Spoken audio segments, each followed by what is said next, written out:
Sarah Halter. He, as you know, is the executive director at the Indiana Medical History Museum. She's a medical historian with an interest in 19th century asylum reform and the history of forensic science. She's done extensive research on the development of the malaria therapy for neurosyphilis. She's the vice president of the League of Women Voters of Indianapolis and secretary of the Southern Association for the History of Medicine and Science. She also serves as the advisory board on the advisory boards for Easter Seals Crossroads of Central Indiana and the Center for Ray Bradbury Studies at IUPUI, the John Shaw Billings History of Medicine Society at IU School of Medicine, the Association of Indiana Museums, and the Youth Enhancement and Training Initiative, finally known as YETI. So without further ado, Sarah, thank you. Thank you, Norma. Can you guys all hear me okay? I've made it a habit to always ask that before I get started. And share my screen. So thank you all for joining us this afternoon. This is always one of my favorite annual lectures that we do because it's always kind of a strange topic. One year we did Carnival of Crime about the rise in psychiatric symptoms that people experienced after the Civil War. We did an event the next year that put Dr. Frankenstein on trial for crimes against humanity. This is always a lot of fun, and I'm very happy to be doing it myself this time. So I know you're all here this afternoon to learn how to steal bodies without getting caught, and we'll get to that.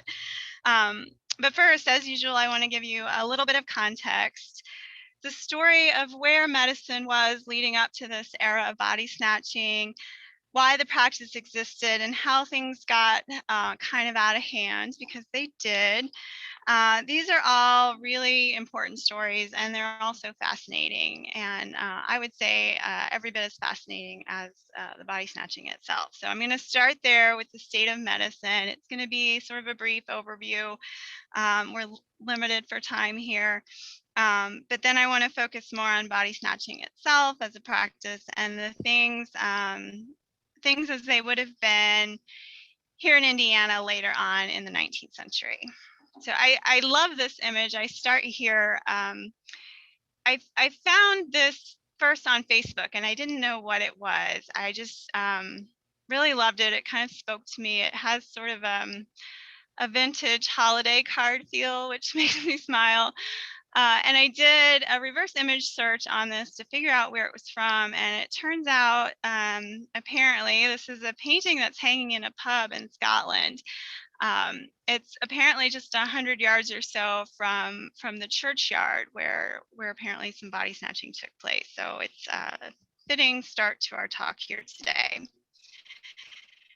So the history of stealing bodies for anatomical study goes back centuries, but the practice really became widespread, and this whole profession emerged in the late 18th and early 19th centuries. At that time, medical and anatomy schools were becoming more common in Great Britain and in Europe as well. There were also a lot of restrictions, though, on the supply of cadavers. So there wasn't a lot of access to bodies for anatomical study, and things were a little slower in Britain than they were in the rest of Europe. So we'll start there. So, as unpleasant and sometimes sinister as this history is, dissection really was crucial to our understanding of the human body and the advancement of medicine. Without the hands-on anatomical study, modern medicine as we know it today wouldn't exist.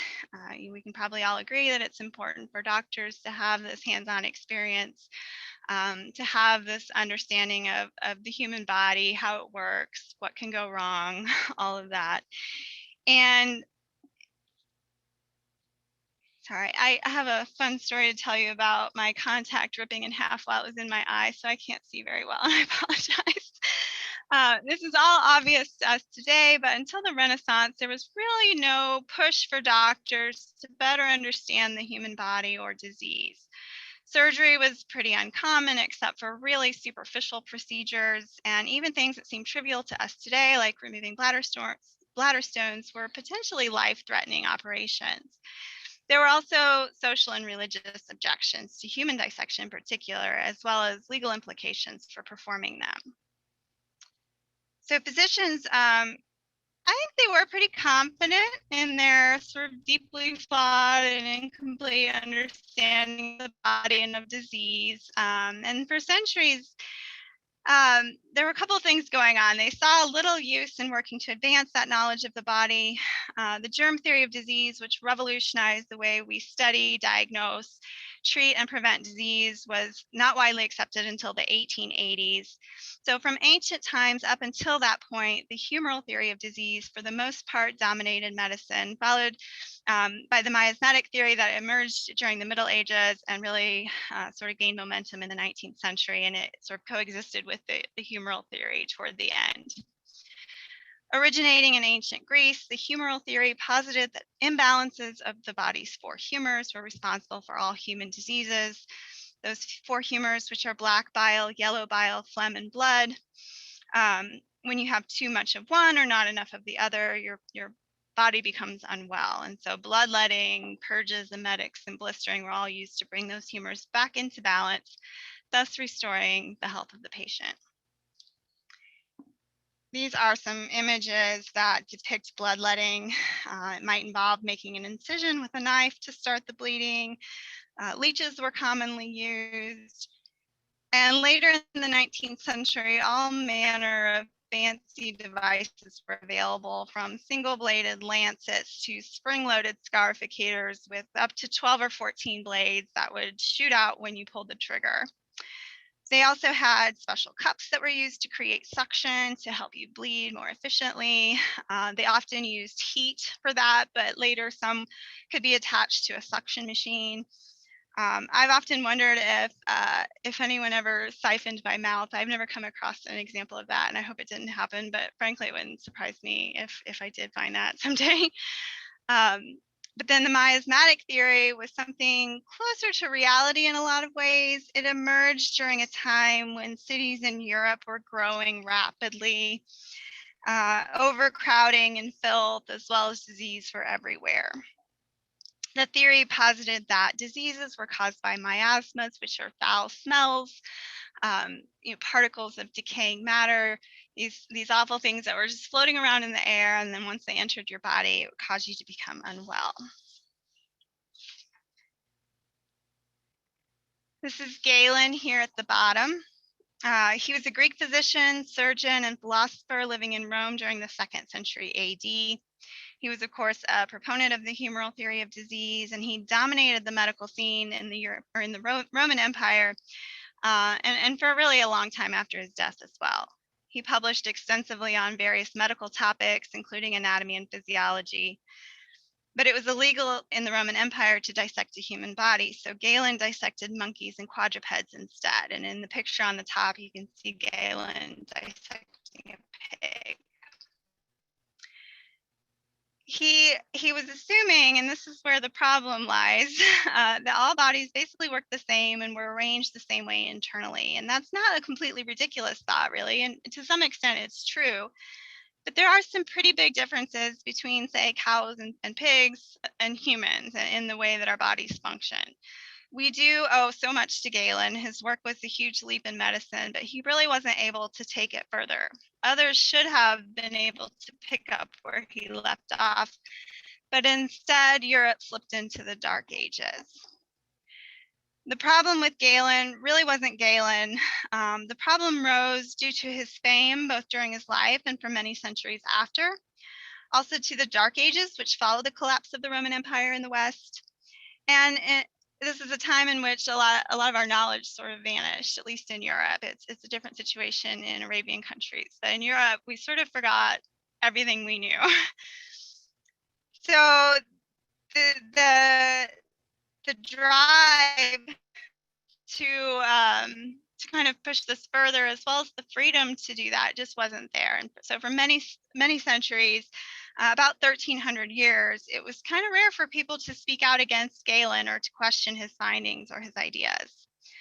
So later, when discrepancies were found between real dissected humans and Galen's teachings, they were frequently attributed to anomalies or disease and abnormality, rather than as an acknowledgement that Galen maybe should be revisited. And on the right here, you see a medieval drawing of the human digestive system that was based on Galen's work. As clearly, there's something amiss here. You don't need to be an MD, I don't think, to recognize that. And it wasn't until the Renaissance that Galen was openly questioned and new knowledge was sought. This is Andreas Vesalius here on the right. He was an anatomist teaching in the University of Padua in Italy during the mid-16th century. And in 1543, he published a radical new anatomy book that swept Europe. It came to really change medical thought completely, and it ushered in this new era of scientific study in medicine.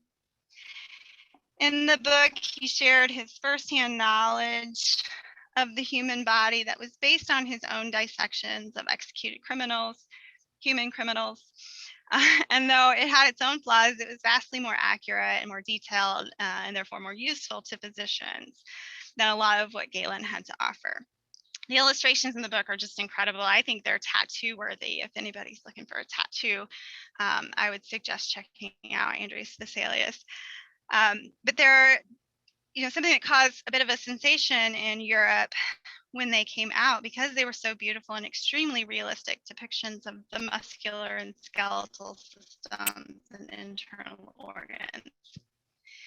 And here's a comparison of one of those medieval texts that's based on Galen to one of the illustrations in Vesalius's work. It's sort of comparing apples to oranges in a way, because it's not depicting the same thing, but you can definitely see the difference, not only in style, but in detail and accuracy. So now we've entered this new period where anatomical study and the knowledge gained from it were valued and encouraged within the medical profession and academia, and among artists, by the way, who wanted to better understand human anatomy to improve their artistic techniques. But dissection became at this point an important part of medical education, and it was around this time that anatomy schools in Europe began popping up around, and they started doing sort of semi-public human dissections, and it started to become something closer to accepted practice. There were still some challenges; they had a long way to go. This is sort of the beginning of that period. And Britain was slower to jump on the bandwagon. British physicians frequently traveled, though, to Europe and Italy in particular to study, so they weren't unfamiliar with this. During Vesalius's time, there were medical schools in Great Britain. They were mostly small proprietary schools by individual doctors, often out of their own homes, and there were very few legal ways to acquire bodies for dissection in Britain during this period. In 1506, Scotland's royal government had formally sanctioned some human dissections of certain executed criminals. And then in 1540, the companies of barbers and surgeons in England, these were like trade guilds, they merged together. This was an act of Henry VIII, who you see here in the picture. He granted them the legal right to 4 bodies per year collectively for dissection. And the painting here depicts that moment. Henry VIII, of course, it's obvious which one he is. He's got barbers and he's got surgeons, and I honestly don't know which or which, but I frankly don't think it matters, since they're sort of coming together as one guild here. The barbers and surgeons were lumped together in this way, by the way, because their professions were linked. Barbers historically performed a lot of duties of a surgeon. Surgeons didn't enjoy the prestige and respect they have today, and at the time they didn't get it either from the king or from the general public. This was also different than what physicians experienced at the time. So they were seen as little better than butchers. That sort of reputation lasted for quite a while after that, but this was sort of the beginning of their professionalization. This grant and the royal favor showed them was a huge boost to their egos and their status as a profession, and it was a step toward recognition and legitimization of surgery as a field. Later in 1745, the surgeons formally severed their long connection to the barbers, and from that time on sort of began moving slowly up the food chain of respectability. These royal grants made dissection a punishment as an add-on to the death penalty for certain types of criminals. But while granting bodies for study, Henry VIII also capped the number of bodies to be granted to the company. So there were many more executions in which the bodies could not be legally acquired. This very restrictive access to bodies went on for 2 centuries. During the 18th century, these privately owned schools of anatomy were popping up all over England and Scotland. The schools had difficulty obtaining bodies, and most of them had no legal means of acquiring bodies at all because they were not part of the company. In 1752, an act of parliament codified the ability of judges to add the sentence of dissection to the execution, to the punishment, instead of gibbeting in chains, as a means of better preventing the horrid crime of murder. That's a quote. Previously, it was a royal grant given in particular cases at the whim of the king and with these limits. And so the codification of the practice made it much more widespread and made more bodies available. And this was not really about advancing medicine or improving people's lives. It was about punishment and, more importantly, instilling fear. Like dissection, the gibbet served to deny the criminal a proper burial. The body would be hung in something like a cage, as you can see here, in some prominent public place where it would stay until it rotted away or was picked clean by birds and rodents. Prior to the passage of this act, only 6 bodies were available for dissection per year. And it was 6 now because Charles II had added another 2 to the 4 that were originally approved by Henry VIII. This extra sentence also served to strengthen the punishment for murder, which sadly was needed by this time because death sentences were actually not uncommon, even for seemingly petty crimes. So the goal was to inspire this added horror to what had become a somewhat common punishment for a lot of different crimes. And as more and more medical schools and anatomy schools opened up and more students enrolled, the already inadequate supply of bodies became a pretty serious deficit. The images on the right here show a famous anatomy school of the time that was operated by Dr. William Hunter. It was also in his home. And the image on the left is a woodcut depicting Hunter lecturing to his students while someone known as a demonstrator did the actual cutting of the body. In the 17th and 18th centuries, this was the usual practice. In those early years, the physician himself was not usually the one getting his hands dirty. And since they couldn't get enough bodies legally, schools, physicians, and even students themselves resorted to illegal means of satisfying the demand. So the first body snatchers were the physicians and students themselves, in fact. But stealing the bodies of executed criminals directly from the gallows could be dangerous. There were angry mobs and lots of witnesses. But stealing freshly buried bodies from graveyards in the middle of the night was much easier and involved far less risk, both physically and professionally. By the 1720s, this was becoming more common. It was starting to become considered sort of a lucrative practice. An anonymously published work from 1728 read, "The Corporation of Corpse Stealers, I am told, support themselves and their families very comfortably." Because of the risks involved, students and anatomists were more and more likely to pay someone else to procure a body for them. And over time, this practice became very common, and body snatching became more and more lucrative for the resurrections as they came to be known. Gangs of these professional body snatchers began working together for the sake of efficiency and for a bit of added safety.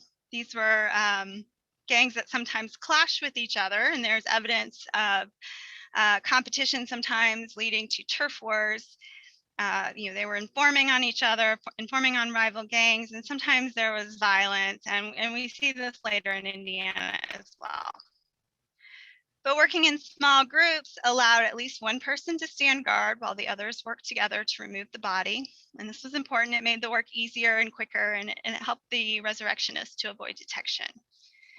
Informers were almost always involved. Cemetery caretakers, undertakers, doctors, guards, constables even. They would tip off the resurrectionists. And informants in the community could also make money just by listening to gossip in pubs or keeping an eye out for announcements of recent deaths and then alerting the resurrectionists to these new opportunities. The technique for removing bodies from a burial is pretty straightforward.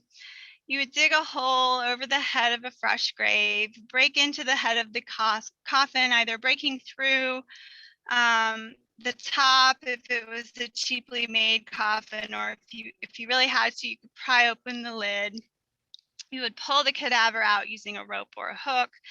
You then strip the body of any clothing or personal items, which would be thrown back into the grave so as to avoid a theft conviction, and also to reduce the chances of the body being recognized if it was found. Stealing a corpse wasn't technically illegal then, because a corpse was not anyone's property, although oddly enough, in much of the world, living bodies could be considered property in the form of slavery. But taking clothing, jewelry, or any other goods you found in the grave was theft, even if that wasn't your primary objective. So next, you conceal the body in a sack maybe, you refill the grave, and if you're really good, you replace any stones, sticks, or flowers that were placed there by the family, either to honor the dead, or as often to alert the family to any disturbance of the grave. Some resurrectionists became very good at their work and could rob a grave pretty quickly in an hour or less without being caught in the act. Fresh graves not only provided more suitable corpses for research purposes, the fresher the body, the less decomposition there would be, but fresh graves were also easier to dig because the dirt was still here. Sometimes a piece of canvas would be laid next to the grave and the dirt removed would be piled up on top of it so they could just dump it all back in. It made refilling the grave and cleaning up to disguise the disturbance a lot easier, quicker, and more thorough. Mass graves were popular targets because they could yield a better haul. They posed less risk for detection too. In 1828, one resurrectionist testified that he liked to, quote, get those poor people buried from the workhouses because instead of working for one subject, you may get 3 or 4. I do not think during that time I've been in the habit of working for the schools. I got a half a dozen of the wealthier people. Burial grounds of the poor were the next easiest target. Often there would be a large burial pit in which coffins were added layer upon layer. So all the resurrectionists had to do was scrape off the top layer of dirt and lift out the coffins in succession. The coffins, the personal belongings, and the dirt would then be replaced. And because these were active burials where coffins and new layers of dirt were being added regularly, it was easy to disturb the soil and remove bodies undetected, and the new bodies would be added and thus available for resurrection until the pit was finally full and they would begin a new pit. More cautions and more cautious and more successful resurrectionists sometimes attended funerals to stake out a burial, paying close attention to precautions taken to protect the corpse so that they would be prepared later that night when they returned to steal it. They would pay attention to whether guards were posted, whether special coffins were used, or whether added protections like stones or cages were present. They would make note of whether objects were placed nearby that might be noticed if the family came back and they were in a different spot or gone. Guards, undertakers, servants, graveyard caretakers, and on occasion even clergy could be bribed. And sometimes they were even actively involved in the body snatching itself. At least one physician in London actually owned a graveyard that catered to some pretty well-off clients. So corruption and conspiracy were pretty pervasive. The public were aware of what was going on, and they were understandably angry and worried about it. Protests and even mob violence could be expected when body snatching was discovered, and the anger spread far beyond the family of the bodies involved.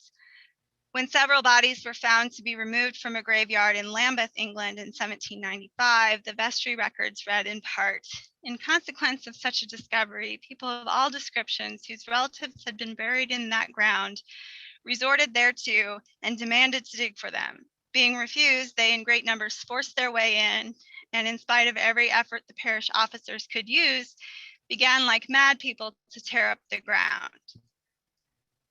Several empty coffins were found in the search, and the report continues, Great distress and agitation of mind was manifest in everyone, and some, in kind of a frenzy, ran away with the coffins of their deceased relations. And this is a print that depicts a watchman catching a body snatcher in the act. So this was one of many precautions that families could take when burying a loved one. It gave some comfort. You could hire someone to stand watch over the grave until enough time had passed that the body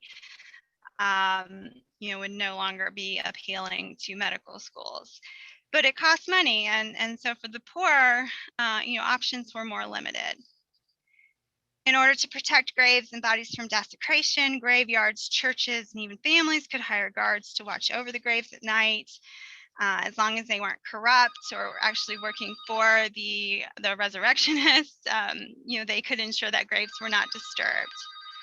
Dogs could be used at night to also attack intruders as well. And wealthy people could afford more secure vaults and private chapels, better coffins, etc. The body of a wealthy person, if the body of a wealthy person was stolen, his or her family could afford to offer a reward for its return and could also expect more help from the police and other officials. Triple coffins made of layers of wood, then lead, and then wood again could be purchased. The funeral industry starts to grow at this time as a market for these special types of coffins and securing devices emerged. One such special coffin was called the patent coffin, and there's an advertisement for that you see on the far right. They also had iron bars that were available for less expensive coffins that protected the coffin inside the burial. Iron straps could be placed around the coffin to make it more secure. These used a special screw to attach them, and they were supposed to be impossible to remove once in place. Mort safes were also common in some places. This was a gridded iron cage that was installed and set in mortar above the grave or placed around the coffin underground. Some people even resorted to rigging spring guns with tripwires. These are sort of special guns that were used by gamekeepers. And dead houses were also sometimes a place where, for a fee, bodies could be stored securely for several weeks, until decomposition set in, so that the putrefaction and the decomposition would render the body useless for anatomical study. This is a drawing of what was called a coffin torpedo. It's hard to say how often these things were actually purchased and used, but they were certainly available.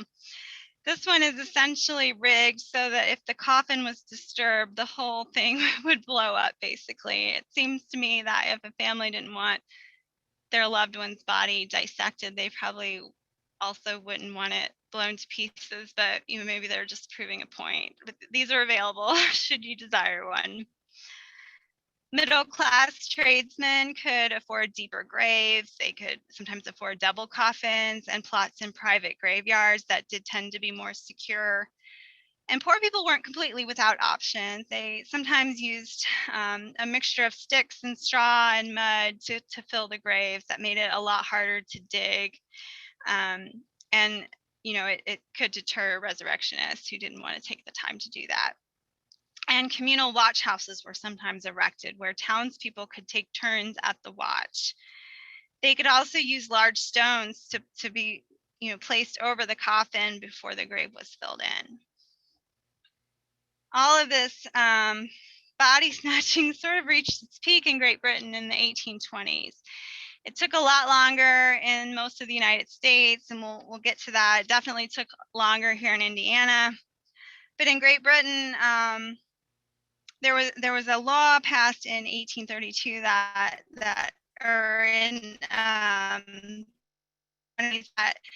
greatly reduced the number of death sentences in the country, which meant that the supply of legal cadavers was even further reduced.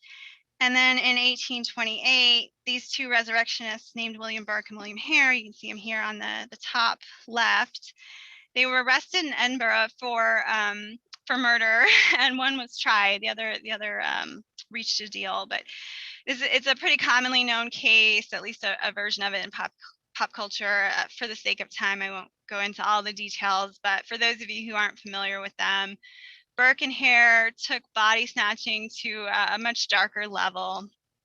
Hare and his live-in girlfriend, Margaret Laird, ran a boarding house in her home. And in 1827, when one of their lodgers died, Burke and Hare took the body to a local physician named Robert Knox. And below Burke and Hare here on the screen, you see a cartoon of Dr. Knox.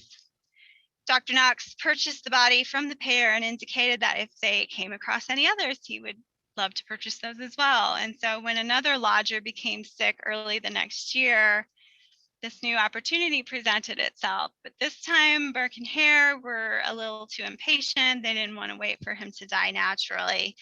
And so instead, they got him drunk with whiskey and then suffocated him with a pillow.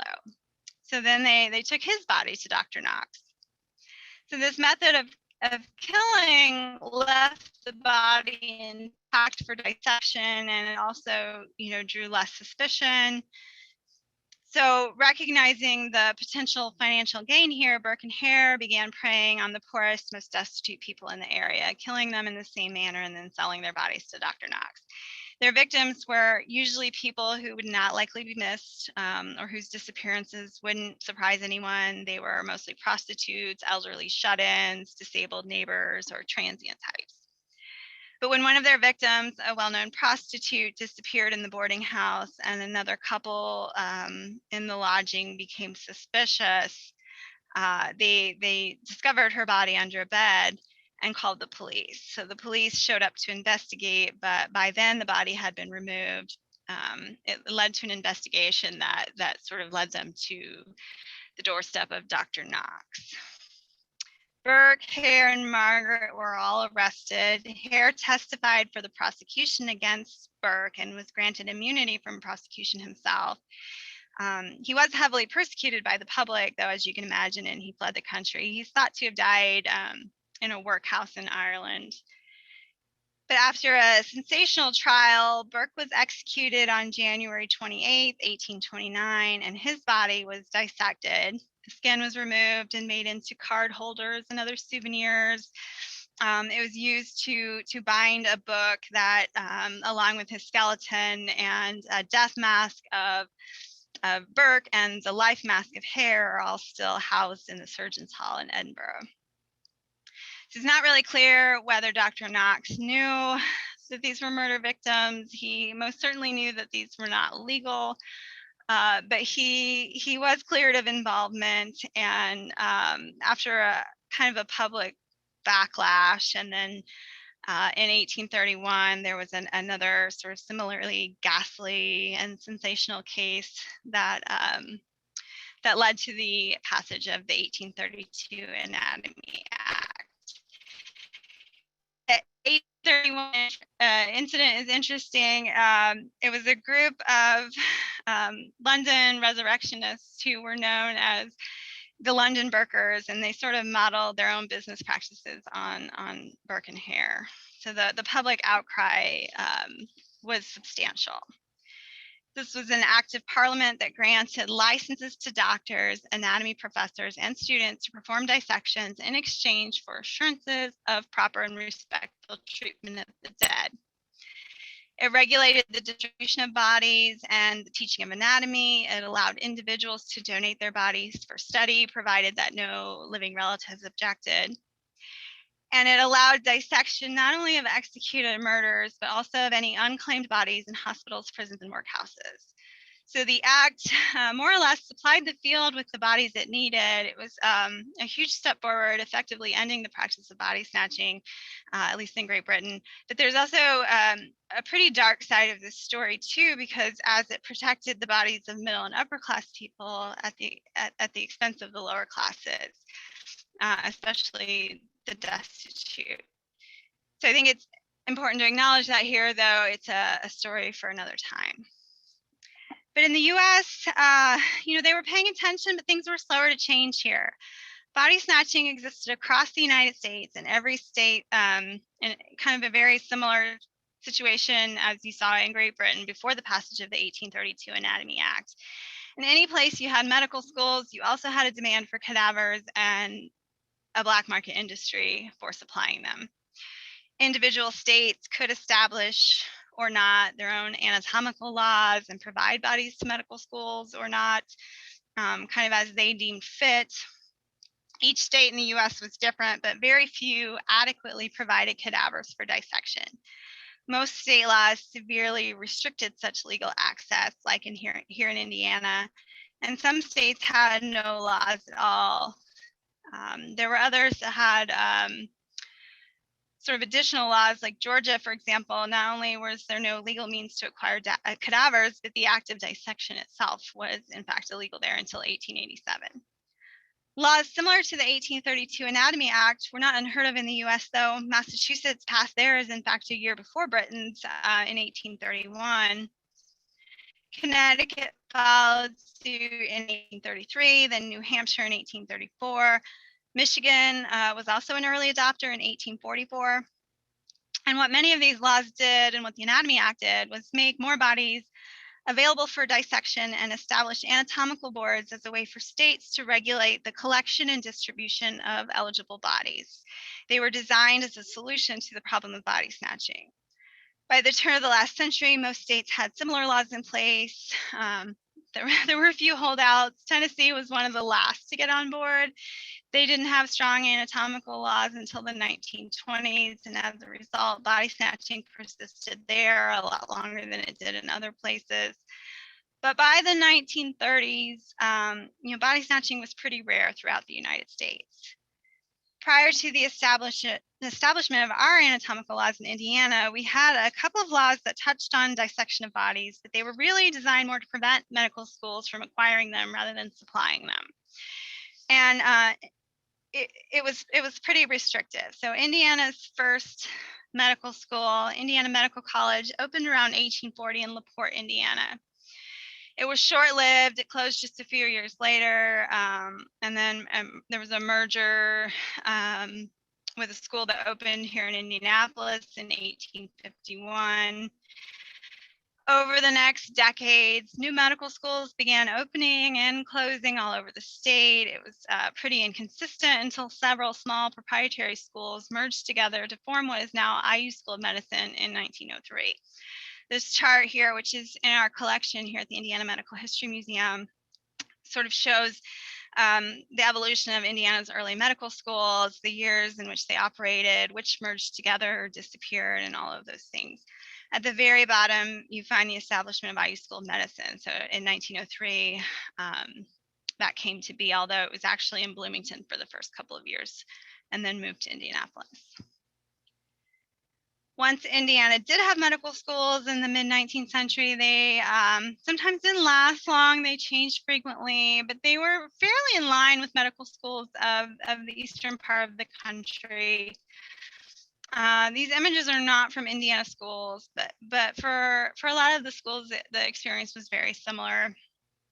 By the way, Indiana did not have a women's medical college, but beginning in the very late 19th century, there were medical schools that accepted women as students.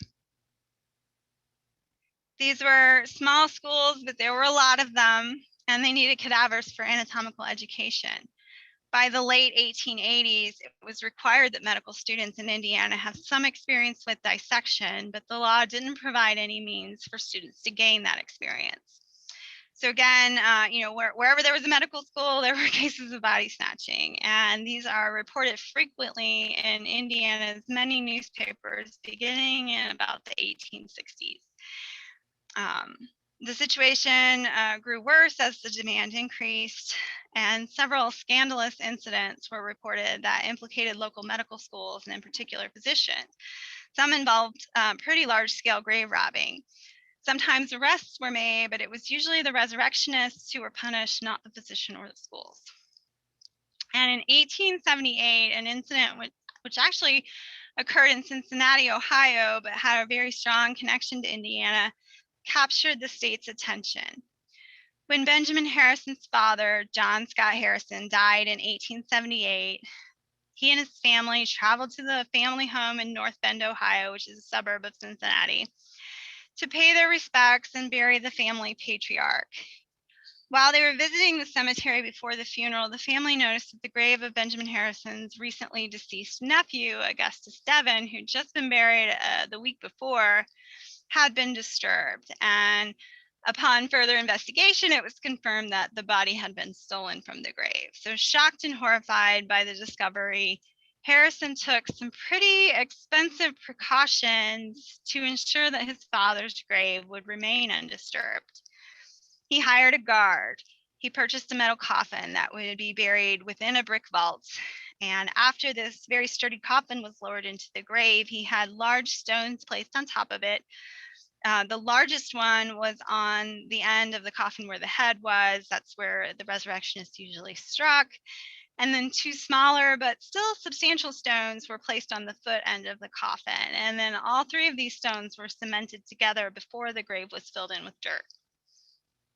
After the funeral, Harrison, feeling pretty confident, I imagine, or maybe just too busy, he travels straight back to Indianapolis, while two other family members, including his brother, set out to search the local medical schools for Devon's stolen body.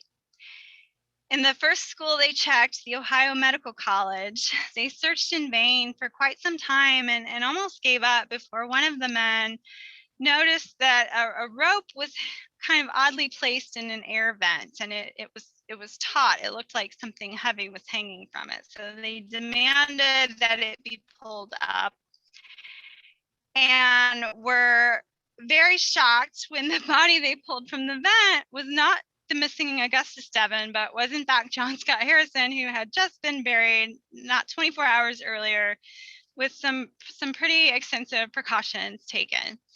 So the news was reported to Harrison, but by that time, other family members had already discovered for themselves that the body had been stolen when they went to visit the grave at the cemetery and found it disturbed. Harrison was furious. He hired the Pinkerton Detective Agency to investigate and recover the body of Devon. And again, this is kind of a long and ridiculous story, but arrests were made. Devon's body was found in a barrel of brine in Ann Arbor, Michigan a few days later, and it was returned to North End and reburied, as well as the body of John Scott Harrison. The story is more complicated than this. It's incredibly fascinating, but it's a story for another time. Keep an eye out for my next blog post on the subject that will be coming out this week. Medical schools, physicians, and medical associations in Indiana were always very vocal about the need for reform when it came to the anatomical laws. But when restrictive anatomical laws were challenged by the public, it was usually in response to these high-profile cases. So in 1879, Indiana did pass a law, but it wasn't providing for cadavers, it was against grave robbing. So we still weren't there.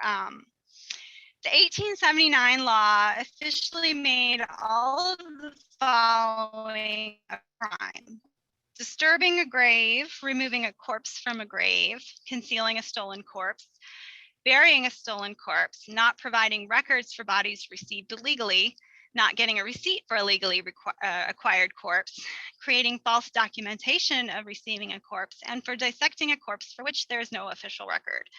And the penalties for these offenses could be stacked, and each was punishable with between 1 month and 10 years in the state prison. This did nothing, of course, to prevent body snatching, because it did nothing to address and solve the supply problem.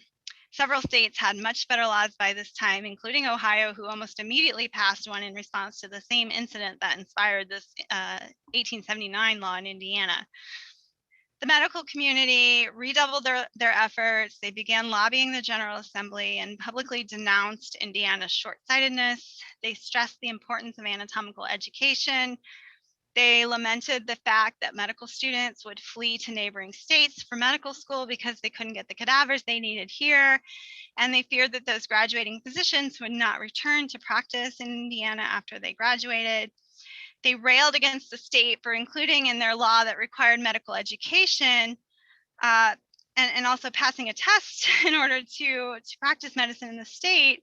It included a requirement for the experience of a dissection, and students had to swear an oath that they had completed all of the requirements, and yet state laws governing dissection didn't meet the needs of those students. So these doctors acknowledged that body snatching was a problem and that it was unpleasant, but they also felt that it was a necessary evil that was imposed on them by the state of Indiana. They sympathized with the families, but they also supported the physicians who were driven to such means. But it still took one more scandal, a big one that turned national attention directly to the state of Indiana in order to make real change. Though he isn't believed to have murdered anyone like Burke and Hare, Rufus Cantrell became notorious in its own right here in Indiana and beyond for the extent of his large grave wrapping operation and the scandal that surrounded its discovery. Cantrell was he was an attention seeker. He was happy to tell his story to investigators after his arrest in 1902. His attorney even tried to have him declared insane because of his behavior. There's some uncertainty about the accuracy of all of his claims because he was so prone to sensationalism. As a child, he had aspirations of becoming an evangelical preacher, but his frequent indiscretions and occasional run-ins with the law seemed to get in the way of that. So in 1897, he joined the Army, but was discharged within a year. He held a couple of jobs after returning to Indiana, but he ended up working at a funeral home, which served as his entry into the realm of body snatching. He began supplying the bodies to local physicians, and when that wasn't enough, he and his gang of ghouls, as the newspapers called them, went looking for more in cemeteries all around central Indiana, including Mount Jackson Cemetery, which is right here, kind of just adjacent to the Central State Hospital property. He was caught and arrested in 1902, and he admitted to heavily looting cemeteries and graveyards all over central Indiana. And the public was paying close attention to this trial. His own testimony shed a lot of light on the activities and methods of resurrectionists in the state. He rode all around central Indiana with the police, pointing out all the graves he had robbed. He happily informed police about all the other resurrectionists working in the area. He told them which doctors and schools he'd sold bodies to. Medical schools, prominent doctors, other resurrectionists were all implicated by Cantrell. After his arrest, he immediately informed on one man named Hampton West, who was from Hamilton County, and he had a rival gang of resurrectionists of his own, and these two gangs had a recent run-in with each other one night in the course of their work, and a fight broke out that resulted in one of Cantrell's gang members being shot in the neck. Of course, West denied any of this took place, but he was arrested, tried, and in July of 1903 was found guilty of several counts, and he died at Michigan City Penitentiary of stomach cancer just a year later. One of the doctors who Rufus Cantrell named, one that he worked for extensively, was Dr. Joseph Alexander. Like West, Cantrell was sentenced to 10 years in prison for what could be proved of his activities, but Dr. Alexander was acquitted. Much of the public was appalled and angered by this acquittal, and in April of 1903, a group of farmers in Hamilton County, where Cantrell was based, started something like a riot. After a short time at Jeffersonville Prison, Cantrell was transferred to Michigan City, and he was released early in 1909. Upon his release from prison, he promptly gathered up members of the old gang and sort of rallied everybody together to tell their story as the Vaudeville Act. He just loved the attention. When that didn't pan out, he became interested in political campaigning. He just really loved to have an audience.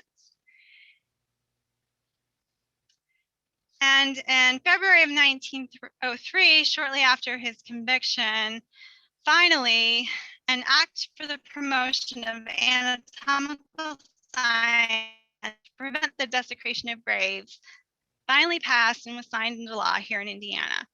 The act established an anatomical board like that of many other states. It required hospitals, prisons, and the like to report and make available for dissection any and all unclaimed bodies through the anatomical board. It allowed not just research institutions and schools, but also individual doctors and anatomy teachers, as well as students, to apply for a license to acquire these bodies for dissection. It ensured that bodies would be given to schools in proportion to the number of students enrolled, so that some schools wouldn't be overly supplied while others didn't have enough to go around. And bodies could only be acquired through the anatomical board. There were a lot of violations and punishments that spelled out for not doing any of these things. They couldn't also be sold to other states or institutions, either inside or outside of the state of Indiana. And the very last clause of the act labeled the situation as an emergency and made it effective immediately. So as soon as it was signed by the governor, it became an active law. And as similar laws had in other places, Indiana's 1903 anatomical laws effectively ended body snatching here in Indiana.